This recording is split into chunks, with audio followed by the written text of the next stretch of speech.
Hi there, Pastor Jason here again. This is our fourth installment in a project that I have undertaken to develop a exhaustive biblical theology on fear. And if you are just watching this video for the first time, I would encourage you to go back in the playlist and watch them in order.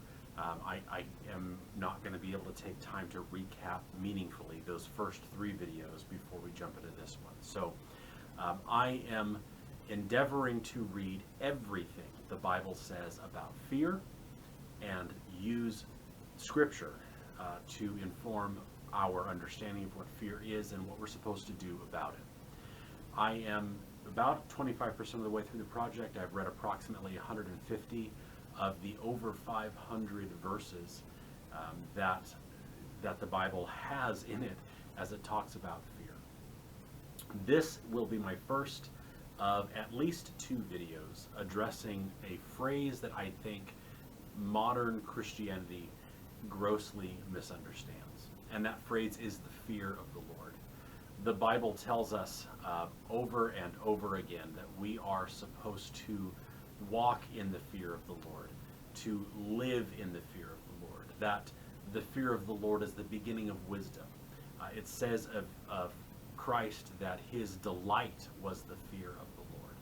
And when we hear the phrase fear of the Lord and we understand it with our common English definition of the word fear, we wind up thinking that God wants us to be scared of him and that it's a good thing to see God in a terrifying way.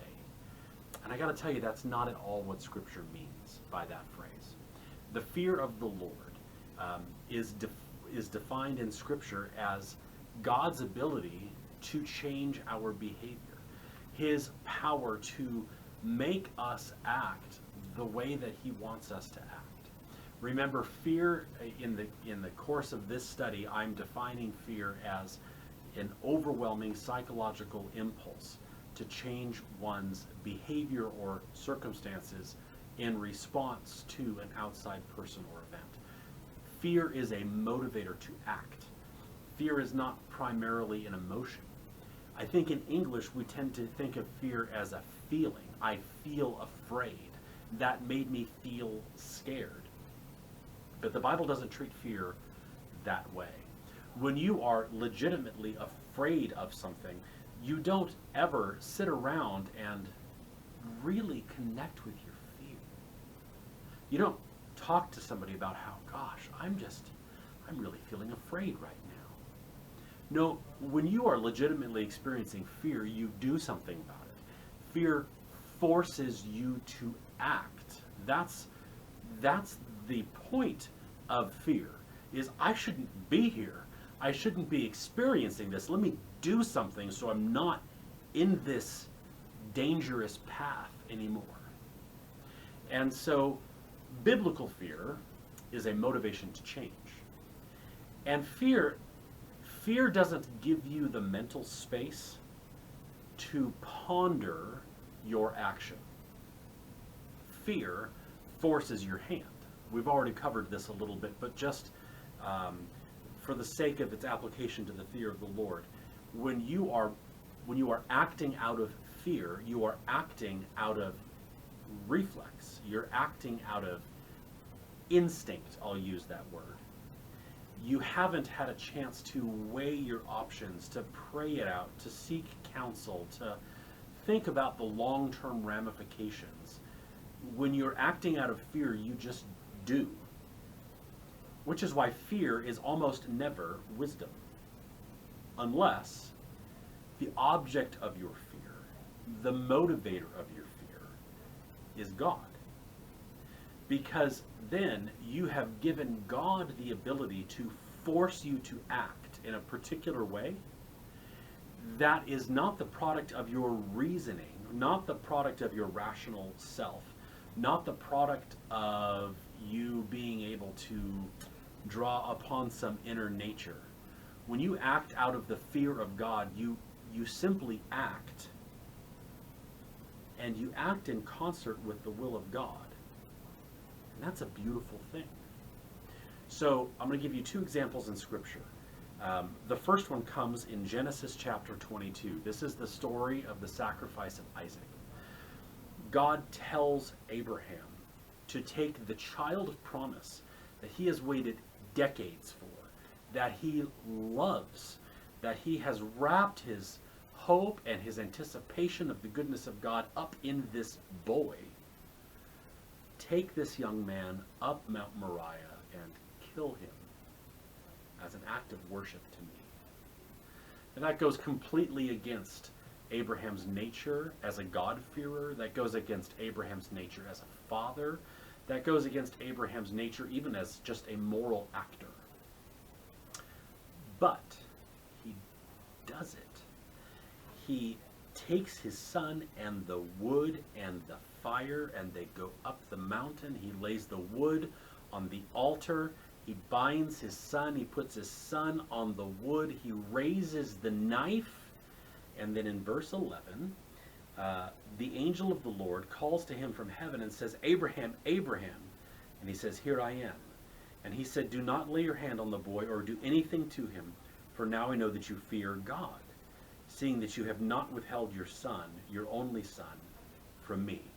And then we get this beautiful picture of substitutionary atonement, right? The ram caught in the thickets, and that substitutes on the altar for Isaac, and it's actually a picture of Christ. But the definition of the fear of the Lord comes out of this verse. God says to Abraham, you fear me.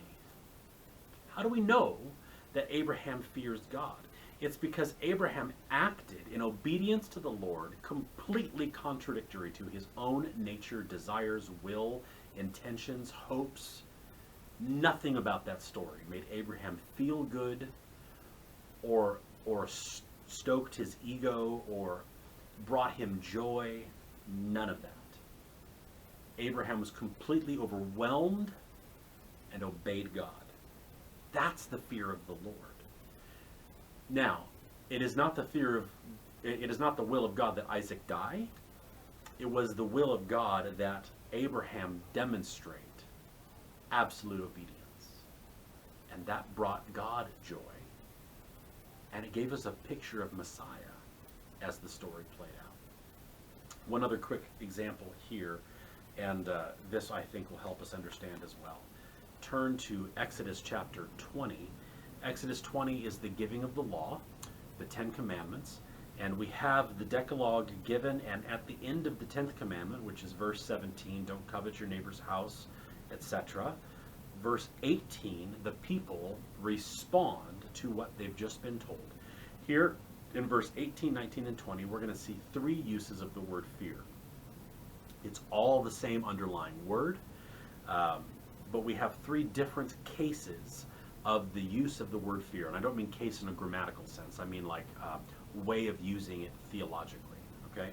So the first one is in verse 18. When all the people saw the thunder and the flashes of lightning and the sound of the trumpet and the mountain smoking, the people were afraid and trembled and stood afar off. That is fear at the revelation of God. We're going to get to that in a later video. Verse 19, they say to Moses, you speak to us and we will listen, but don't let God speak to us lest we die. That's still the fear of the revelation of God. Verse 20 gets two more cases of fear. Moses says to the people, do not fear. We've covered the do not fear in the last video.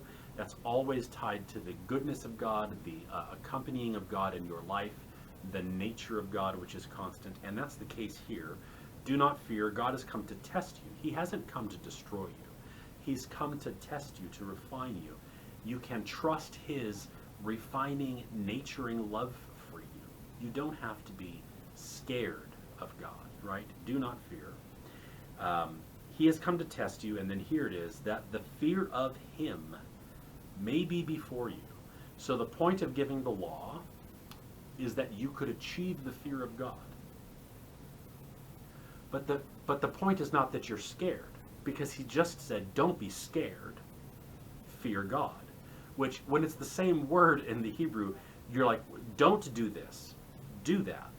That doesn't make any sense. Don't clean up your room, clean up your room. What? Different understandings here. Don't have a terror about God. Obey him. don't fear, but have the fear of the Lord. And he defines the fear of the Lord in the next couple of words, that the fear of him may be before you, that you may not sin. So they just got the law. And they're freaked out at the, I'm going to use the word theatrics, but that might not be right. They're freaked out at all the trappings of the revelation of God, the smoke and the fire and the loud noises and the bright lights, and they're terrified of the revelation of God. And then Moses says, yeah, but don't be afraid. He isn't against you. He is for your sanctification. He is on the side of your righteous behavior. Have the fear of the Lord and don't sin. So to fear God is to allow him to overwhelm and act in despite of your nature and your inclinations and your desires and who you are as a person, to make you act other than that, out of obedience to him.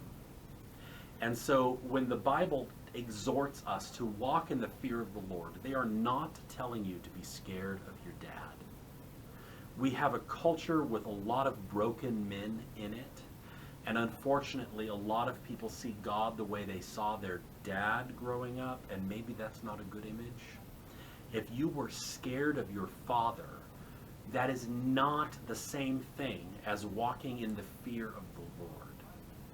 The fear of the Lord has to do with a permission that you have given him to compel your action contrary to your nature. You are a sinner by nature and by choice. To walk in the fear of the Lord says, God, I know you desire righteousness for me. Work your righteousness through me, even though I'm a broken person. God, I don't naturally obey your law, your word, your good precepts, but I desire to. Work your sanctifying righteous actions out through me, even though that isn't who I am on my own. The fear of the Lord is a beautiful relationship where you turn your natural brokenness over to a God of holy righteousness and say, your actions are what I want in my life, not my own. So we're going to stop it there because I don't want these to individually be too long. But I think I've given you enough to think about. When you experience wisdom and joy and satisfaction in the fear of the Lord, it is because you are seeing him in your life. And I hope you desire that as well.